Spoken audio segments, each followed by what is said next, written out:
Hello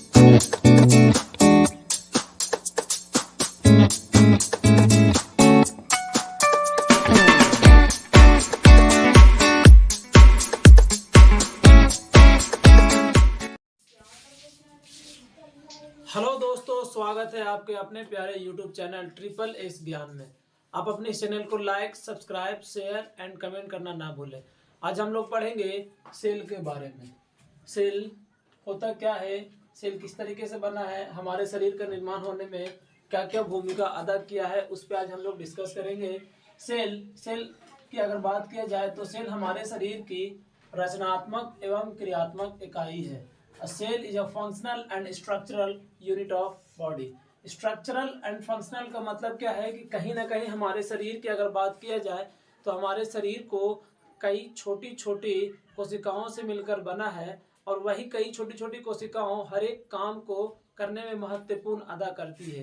तो अर्थात यही हमारा जो शरीर है, ये इन कोशिकाओं का काम क्या है, रचना भी करना है और साथ ही साथ क्रिया भी करना है। यही कोशिका जो है रचना भी करता है और क्रिया भी करता है। सेल की स्टडी की अगर बात किया जाए तो सेल की स्टडी को हम लोग क्या बोलते हैं, साइटोलॉजी बोलते हैं। सेल हमारे पास कितने प्रकार के हैं, तो सेल हमारे पास दो प्रकार के होता है। एक हमारे पास जर्म सेल है, दूसरा सोमैटिक सेल है।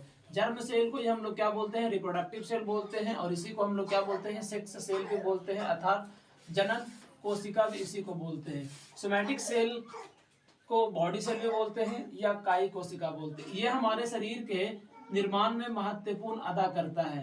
यथार्थ हम बोल सकते हैं कि रिप्रोडक्शन के समय में इसी कोशिका का महत्वपूर्ण अदा होता है, और रिप्रोडक्शन के बाद जो हमारे शरीर का निर्माण होता है, सेल से टिश्यू, टिश्यू से ऑर्गन, ऑर्गन से ऑर्गन सिस्टम, ऑर्गन सिस्टम से जब जीव का निर्माण होता है, तो ये हमारे शरीर में सबसे महत्वपूर्ण अदा करता है बॉडी सेल।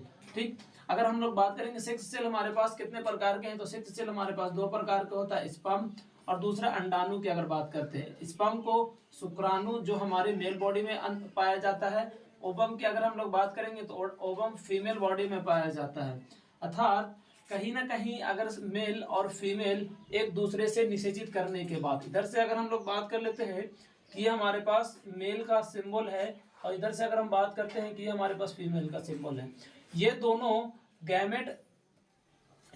गैमेट आपस में मिलने के बाद निषेचित करता है, और निषेचित करने के बाद हमारा कहीं ना कहीं जो है एक सेल का निर्माण करेगा। इस तरीके से मेल और फीमेल दोनों मिलकर एक सेल का निर्माण करेगा। फिर बाद में यही सेल सोमैटिक सेल के माध्यम से सेलों का डिवीजन होता चला जाएगा। सेलों का डिवीजन होगा तो सेलों के बहुत सारे डिवीजन के बाद हमारे पास टिश्यू बनेगा, टिश्यू के बाद ऑर्गन, ऑर्गन के बाद ऑर्गन सिस्टम, और ऑर्गन सिस्टम के बाद जीव। सवाल ये आता है कि सेल की सबसे पहले जानकारी किसने दिया था, और उसमें भी हमारे पास ये सवाल आता है कि जीवित सेल का जानकारी किसने दिया था और मृत सेल का जानकारी किसने दिया था। तो मृत सेल के बारे में सबसे पहले रॉबर्ट हुक ने 1665 ईस्वी में अपनी बुक माइक्रोग्राफिया में बताया था। और माइक्रोग्राफिया में वो बताता क्या है कि अब वो एक मधुमक्खी के छत्ते से इस सेल की जानकारी प्राप्त करता है, और वो भी मधुमक्खी के छत्ते मृत कोशिकाओं बताया है वो, कि मधुमक्खी के जो छत्ते होते हैं हमारे पास, वो मृत कोशिका होती है, और उन्हीं मृत कोशिकाओं के अंदर कुछ इस तरीके से स्ट्रक्चर दिखाई देता है, खाली खाली, और इन खाली स्पेस को या खाली बॉक्सेस को उसने सेलुला कहा, और सेलुला बाद में जाकर फिर क्या हो गया, सेल बन गया। तो उसके बाद अगर हम लोग बात करेंगे कि हमारे पास जो है प्रथम बार जीवित कोशिकाओं का अध्ययन कहाँ पे किया गया था, किसके द्वारा किया गया था, तो प्रथम बार जीवित कोशिकाओं का अध्ययन लिवेनहॉक ने किया था, और वो भी आरबीसी के अगर बारे में बात किया जाए तो रेड ब्लड सेल जो होता है, इसका कई सारा नाम है, red blood cell, red blood corpuscles, red blood count, इसी को एक और नाम क्या बोलते हैं, एरिथ्रोसाइट बोलते हैं। कुछ फैक्ट की अगर हम लोग बात करेंगे कि हमारे शरीर में या इस पृथ्वी के ऊपर सबसे छोटी कोशिका कौन सी है, तो स्मॉलेस्ट सेल हमारे पास पीपीएलओ, अर्थात इसी का एक और नाम होता है माइकोप्लाज्म। पीपीएलओ का फुल फॉर्म क्या है, प्लूरो निमोनियो लाइक ऑर्गेनिज्म होता है। और बात करेंगे लार्जेस्ट सेल कौन सा है, तो लार्जेस्ट सेल ऑस्ट्रिच एग है, शुतुरमुर्ग का अंडा। लॉन्गेस्ट सेल की अगर बात करेंगे इन ह्यूमन बॉडी में, हमारे शरीर के अंतर्गत सबसे लंबी कोशिका कौन सी होती है, नर्व सेल होती है, और इसकी लंबाई के बारे में बताया जाता है कि इसकी लंबाई जो है 80 सेंटीमीटर कोई बुक में, और एनसीईआरटी के तहत 1 मीटर आता है।